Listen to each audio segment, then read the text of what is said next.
Cooking with Cookie, baby, Easter special. What's on the menu today, Cookie, for your Easter special? Well, last night I started tiptoeing around the house.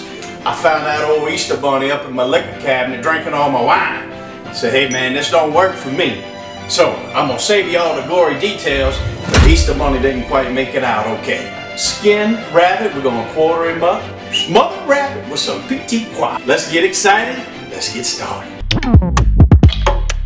I got that old rabbit seasoned up, just some nice Cajun seasoning. I took the front legs off, the back legs off, and I cut the rib cage off and split the back. So it made 6 pieces there. You know, I don't like to throw that rib cage in there because it splinters up and the splinters get all in the meat. So here we go, got the grease hot. We're gonna go ahead and start searing off that rabbit. And you hear that little sizzle? There we go.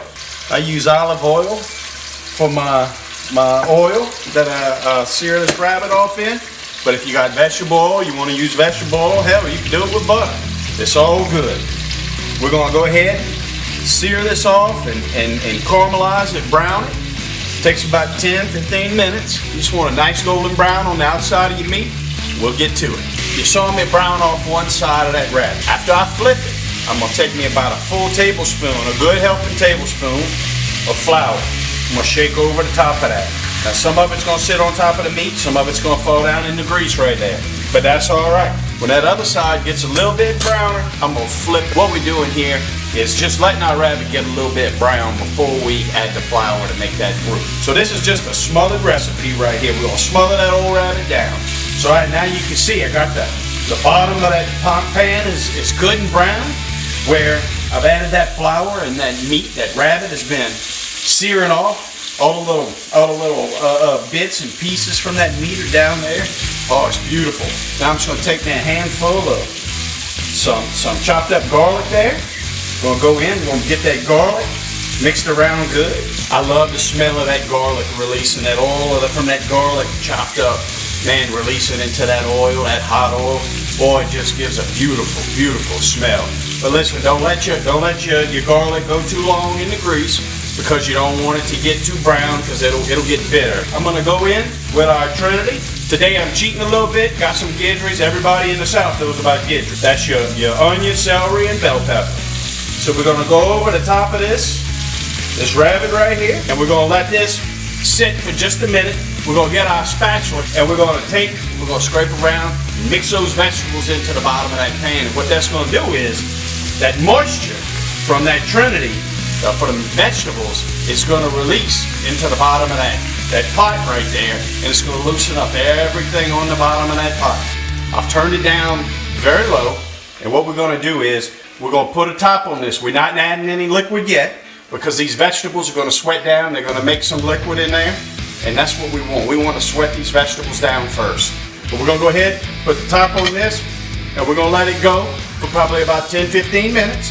Just to let those vegetables start releasing that liquid. It's been about 20 minutes since we added that Holy Trinity to the top of this, covered it up, and let it make its own gravy just from the juices from those vegetables. Let's take a peek and see. Looks like a gravy starting to me. Now, no gravy would be complete from Cookie's house without a little touch of red wine. Now listen, we just added just a little bit. A little bit for Cookie. But we're going to give that a little stir. Look at that, baby.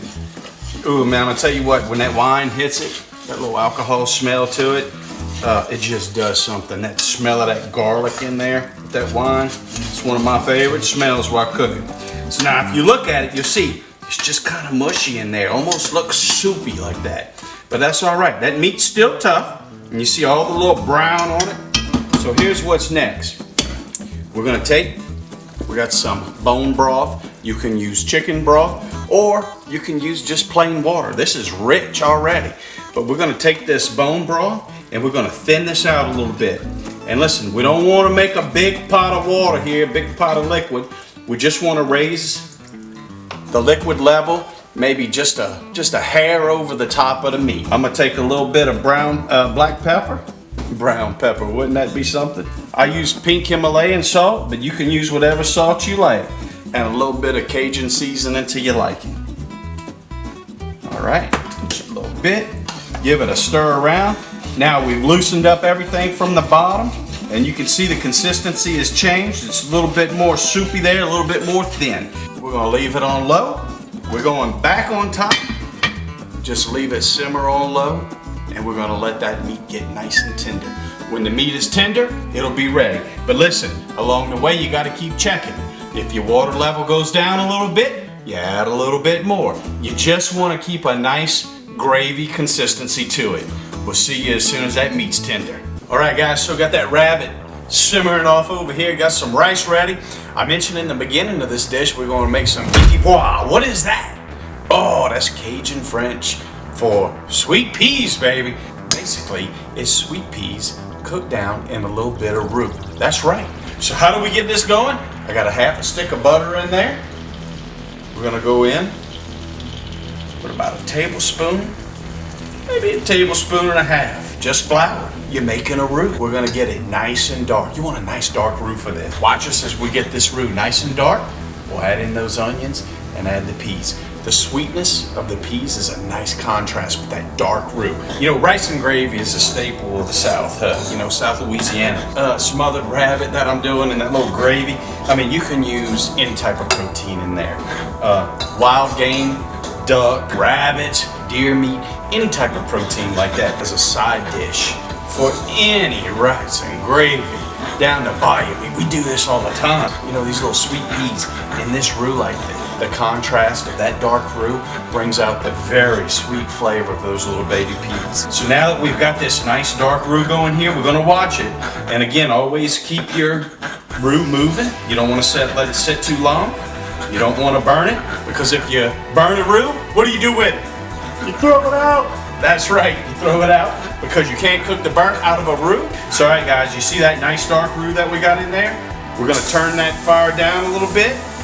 I'm gonna go in with these onions. And I tell you what, I didn't have any tonight, but some of my favorite onions to add to this is those little pearl onions. That sweetness of those pearl onions. Sometimes you can buy the peas that have the little pearl onions and mushrooms in them already. We don't strain the peas. You wanna use the water that comes out of the pea. You want the pea water for this. We don't want it nice and dark for this. All right, y'all, what y'all think? Think that's dark enough? I think it's dark enough. Let's go in. 2 cans of sweet peas. Oh yeah. I've used salted butter in this. Sometimes these peas and some of your canned vegetables also come with a little salt or sodium that they're preserved in the cans. I'm still going to add just a hair of salt and a little black pepper, and that's it. Got that little bit of salt and pepper in there. We're gonna bring them to a simmer. And there it is, guys. That simple dish. Just a nice rabbit smothered down, some petit pois and that bread. Man, I'm gonna tell you what, you could go down to Bayou any night, any Friday, Saturday night during the weekend, and there's gonna be a rice and gravy cooking. I'm gonna tell you what, it's probably along the lines of how you saw us put it together tonight. But let's take a bite and see how this came out. First of all, try that gravy on that rice. Those onions and that bell pepper, just in that gravy, all soaked into that rice. Look how tender this rabbit comes out. Oh yeah, look at that bite right there. See how that rabbit falls right off that bone? Going to tell you what, rabbit is a nice white meat. Look how white that meat is right there. I would say it's like chicken, but I'm not gonna insult that rabbit. That rabbit was no chicken when I was chasing him down. He was running with my wine bottle. But I'm gonna tell you what, I found something out. Don't y'all worry, because your kids were watching. It wasn't the Easter Bunny. It was his nunk that snuck in and got my wine. He stayed behind because he was too drunk to get away with the Easter Bunny. He's serving a good purpose tonight. That dish right there. You can make you a Cajun meal with a spoonful of butter, some flour, and some peas. Those sweet peas cooked down in that little bit of roux. Put that over some rice or next to anything. A piece of meat. Huh, that's beautiful. So guys, look, we got a special announcement. Here coming soon. I'm from a little town called Morgan City, Louisiana. It's all the way down on the Atchafalaya River, close to the coastline. We've got a good friend. It's gonna take us down the bayou. We're gonna go do some sightseeing. We're gonna go do some cooking, of course. There's no telling what we're gonna pull out the swamp and put on the plate. We're gonna have access to it all. We're gonna have all kind of things running around. We're gonna have a little wine. We're gonna have some good food and some good fellowship and fun. Can't wait to show you the beauty of South Louisiana Cajun country. Get excited? I'm excited. Coming soon. Like, share, subscribe. I'm gonna get into some of this rice and gravy. That's beautiful. All my people that can't wait to eat, they say, Cookie, shut up, we're hungry. We'll see you next time. Cooking with Cookie, baby. Open yet, yo.